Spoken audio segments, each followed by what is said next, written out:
I was literally taping up the last box. In the living room of the house, my fiancé, Liam, and I had just bought. I'm 29. I'm an architect. And this house, this was everything we'd worked for. My phone buzzed. And I saw Brenda light up the screen. My mom. I picked up, totally beaming. Mom, you won't believe how good the light looks in the kitchen. We were just setting the date for the housewarming party. It's in 2 weeks. The line was silent for just a beat. Then, her voice came back. Ice cold. Rashima. Cancel the housewarming party. I actually laughed, thinking it had to be a joke. What, Mom? Are you serious? I'm perfectly serious, she said, her voice completely flat. Your sister, Chloe. I just got a part in a local television commercial. We're having a party to celebrate her. On that same day. Have you ever felt like the second choice in your own family? Let me know your story in the comments below. I tried to argue. I said, Mom, come on. We've been planning this for months. We've already started buying things. I'm not canceling just because Chloe got a commercial. She sighed. That heavy, annoyed sigh she always uses when I'm being difficult. Don't be so selfish. Rashima, this is a big deal for your sister. It's the same guests. Just a different party. Just reschedule your little house thing.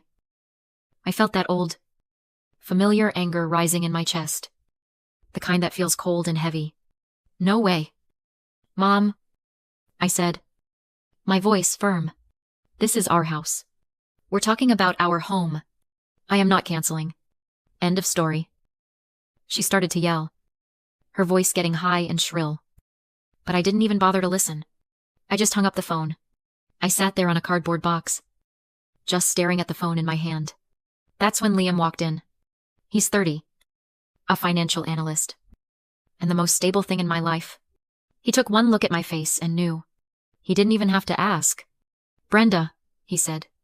I just nodded. And as I told him what she demanded, all the memories I usually keep locked away came rushing back. It was always like this. Chloe first. Me second. I remembered my college graduation. I was the first person in our immediate family to graduate from a 4-year university. My parents, Mark and Brenda, showed up 2 hours late. They missed me walking across the stage. They stayed for exactly 20 minutes. Took a couple of photos. And then said they had to leave to beat the traffic. It was pathetic. Especially when I compared it to what they did for Chloe, my sister, who is 4 years younger. Just a few months earlier, when Chloe got a basic PR internship, my parents funded a 3-day celebration trip to Vegas for her and 2 of her friends. A 3-day party for an internship. 20 minutes for my degree. Liam listened to the whole thing. And I could see his jaw tightening with every word. When I finished, he just shook his head. That's ridiculous, he said, pulling me into a hug. We are not canceling anything. This is our house. Our party. I leaned against him. So grateful for his support. I know. But why can't they ever put me first? Just once. Because they're clueless, Liam said firmly. But I put you first. Always. He tapped my nose. Now, let's go send out those invites. The next morning, I woke up determined to forget my mom's crazy demand. Liam and I had this beautiful new house, and I was going to focus on filling it with our friends. I sat down at our new kitchen island, opened my laptop, and started working on the email invitations. Then my phone buzzed. It was my cousin, Megan. Hey, Rashima, she said, and her voice sounded really weird. Hesitant. Is everything okay with you and Liam and the new house? I was totally confused. Yeah. Everything's great. Why? What's up? There was a long pause. Oh. This is awkward. Aunt Brenda called my mom last night. Rashima. Is it true? You guys bought a lemon? That you have to cancel the party? Because the inspector found serious foundation issues, and the house isn't even safe to live in. My stomach dropped like a stone. I felt the blood drain from my face. This wasn't just a simple lie, like they broke up. This was a targeted attack. I'm an architect. My entire career is built on understanding structures and foundations. This lie wasn't just trying to steal my party, it was trying to paint me as an incompetent failure. It was almost too cruel to believe. Megan. That is a complete lie, I said, my voice shaking. The house is perfect. Mom is just... She's angry. I wouldn't cancel the party for Chloe. Oh my God, Megan whispered. I'm so sorry. I had no idea. After I hung up, I just sat there in silence. Liam found me a few minutes later, holding 2 cups of coffee. He saw my face and put the mugs down. What did she do now? I told him. I told him about the serious foundation issues and the house being unsafe. I watched his face go from concern to pure, cold anger. Why, I finally asked, the word cracking in my throat. I just don't understand why she would be so malicious. It's not just favoring Chloe anymore. This is sabotage. Liam sat down, taking my hands. I know it's hard to understand, he said quietly. But you're trying to find logic in something that isn't logical. It's not about you. Not really. It's about her. And it was then I finally understood something I'd read about a long time ago, the golden child and scapegoat dynamic. For a narcissistic parent like my mother, Brenda, her children aren't people. They're reflections. My sister, Chloe, was her golden child.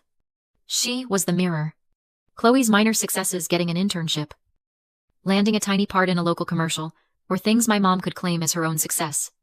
They proved to the world that she was a perfect mother. But if there's a golden child, there has to be a scapegoat.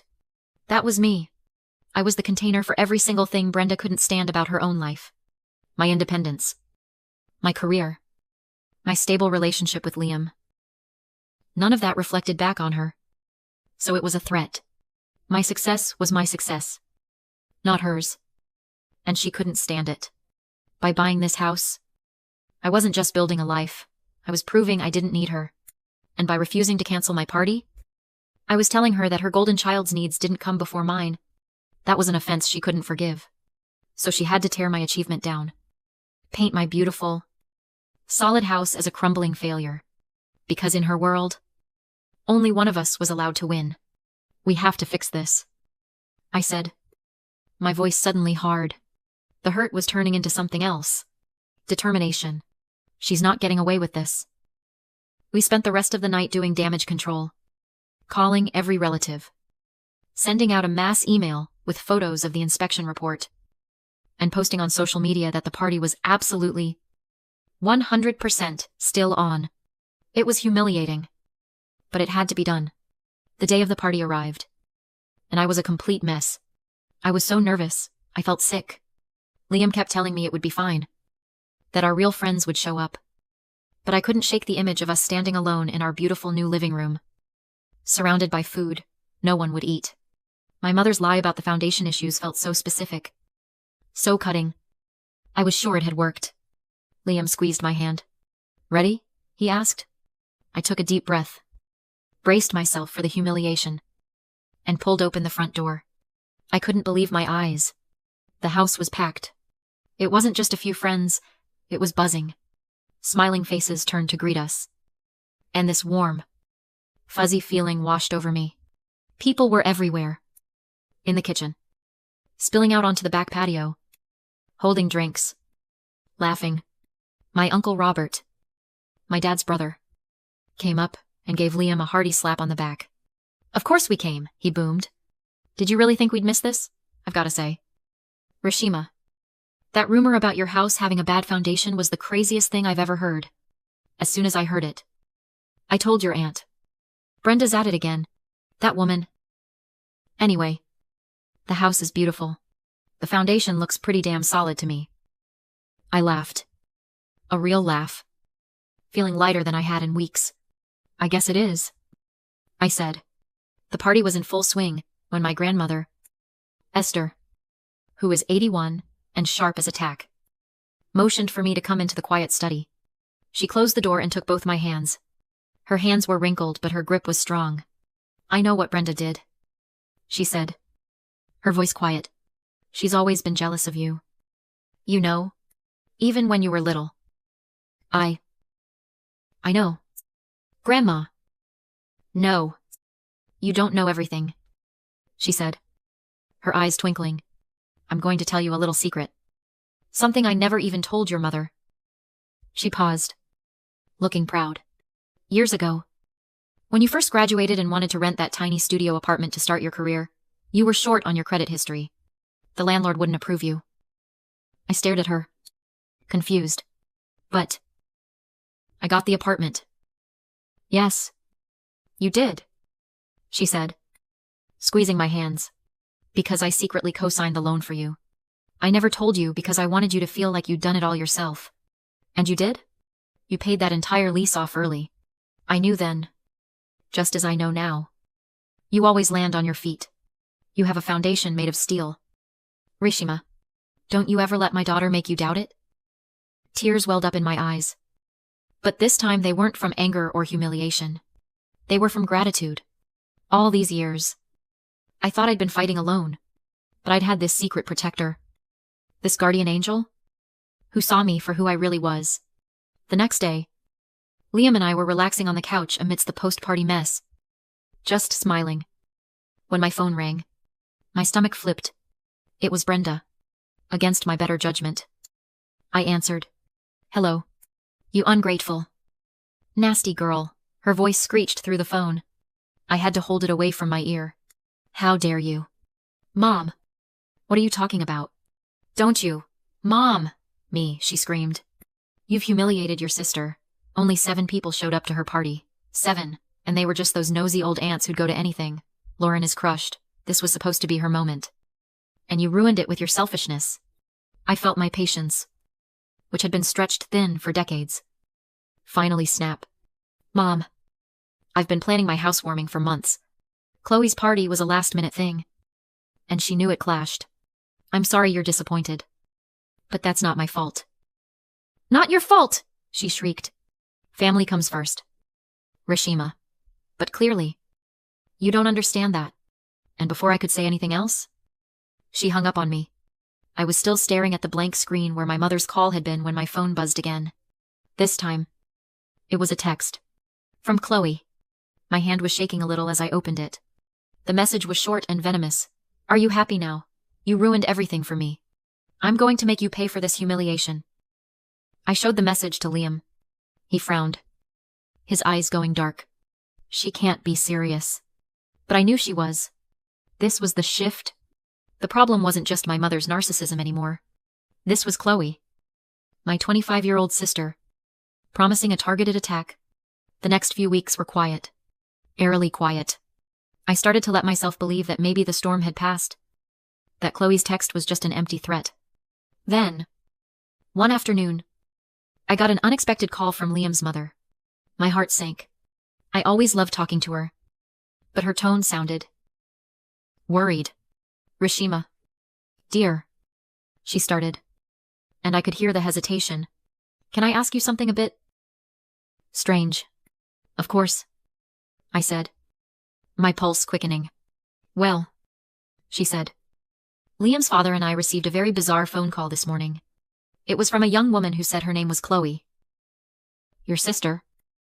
The blood drained from my face. Oh God. What did she say? Dear. Well, she told us that you were cheating on Liam, that she had proof, and that we needed to warn our son before he got trapped into marrying you. I felt like I'd been slapped. This was a new low. It was one thing to lie about a house, but to lie about me, to my future family. Before I could even process the shock, Liam's mom cut in, her voice firm. Rashima, listen to me. We've known you for 4 years. We didn't believe it for a second. We told that young woman exactly where she could go. And then we blocked her number. We are not calling to accuse you. We are calling to warn you. Your sister is... well, she's unhinged. And we're on your side. 100%. I hung up. A strange mix of emotions swirling inside me. I was so incredibly touched by their immediate trust and support. And I was absolutely furious at Chloe. How could she be so cruel? But she was just getting started. A week later, I was at my architecture firm, preparing for a huge presentation. We were pitching a new design to a major potential client. This was a project that could change my career. My boss, a man I deeply respected, called me into his office. He looked uncomfortable. Rashima, he said, avoiding my eyes. Sit down. I need to show you something. He turned his monitor toward me. My stomach clenched. He had a web page open. A review site for architecture firms. And there, posted under 3 different anonymous names, were 3 new 1-star reviews for our company. For my work, I read them, my hands going cold. This firm is unreliable. Their lead architect seems promising, but drops the ball. We had serious concerns about the structural integrity of her designs. Had to pull out. Avoid at all costs. Our project was delayed for months due to structural issues that were overlooked. A complete lack of professionalism. Structural issues. The same lie. The exact same words my mother had used about my house. But now professionally weaponized. Chloe, with her PR background, knew exactly what she was doing. She was using the language of my own industry to poison the well. To make me look incompetent. I looked up at my boss. Speechless. I don't know who. This is all lies. He sighed, rubbing his temples. I'm sure it is. Rashima.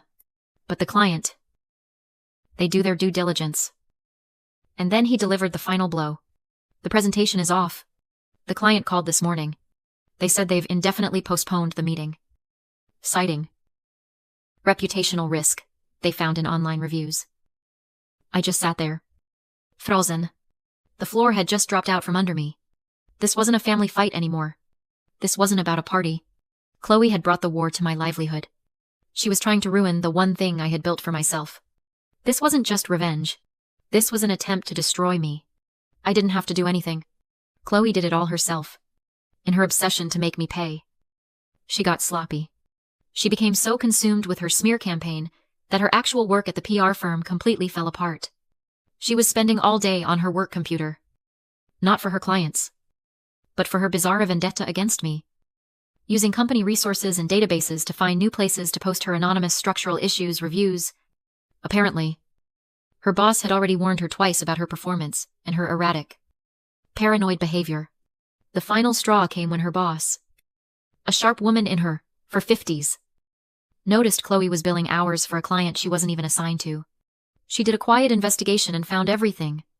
The logged-in accounts, the saved drafts of the fake reviews, the spreadsheets of contacts she was targeting, including my boss.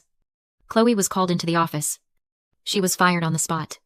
Not just for poor performance, but for gross ethical misconduct and using company resources to try and destroy another person's reputation. The very thing she was so celebrated for, her big break in PR, was the exact tool she used to self-destruct. The irony was almost poetic. After that, there was silence. Blessed, wonderful silence. Months flew by. The noise from my old family faded. My firm recovered the client after I presented my boss with all the evidence, and my reputation was restored. Life with Liam in our new house was peaceful. We threw ourselves into planning our wedding.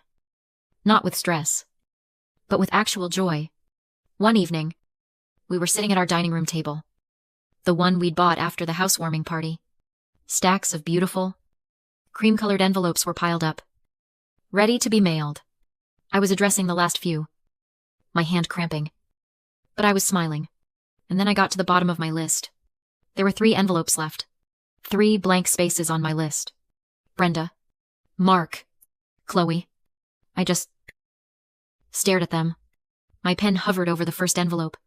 I could feel all the old programmel guilt rising up. But she's your mother. But he's your father. But she's your sister. I thought about all the years I had tried to be good enough. To be seen.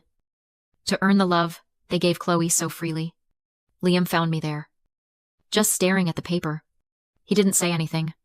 He just put a comforting hand on my shoulder. I looked up at him, and my eyes were clear. There were no tears. I don't think I can, I whispered. He just nodded. Understanding, completely. It's your call. Rashima. Whatever you decide. I'm with you. I took a deep breath. I picked up the 3 blank invitations. I stood up from the table, walked over to the paper shredder in our new home office, and fed them in. One by one. The machine whirred. And that sound. That sound was the sound of a lock finally clicking open. It was the sound of a chain breaking. I felt a pang. Not of sadness, but of finality. We're taught that blood is thicker than water.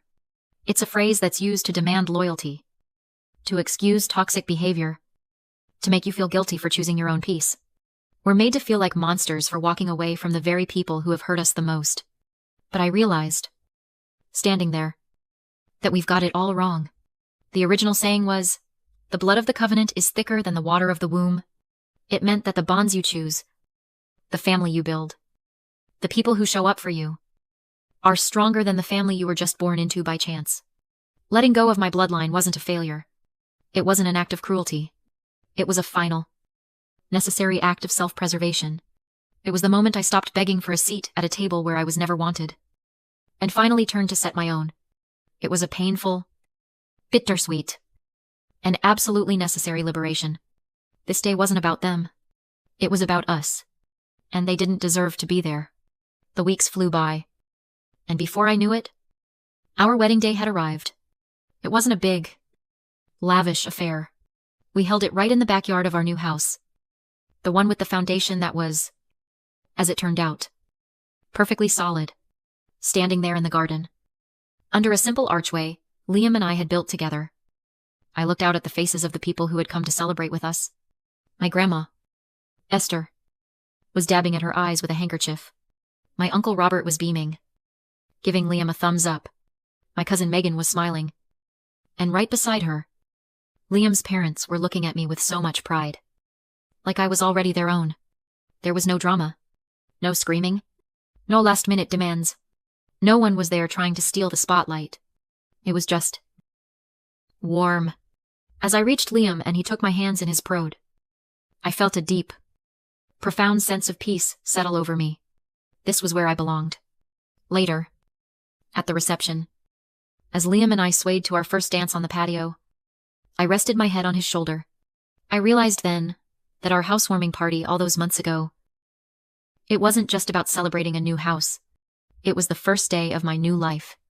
It was the day I stopped fighting for a place in a family that didn't want me, and instead laid the first brick for the family I was building for myself. This was my fresh start. And with Liam by my side, I wasn't scared of the future. For the first time, I was just happy.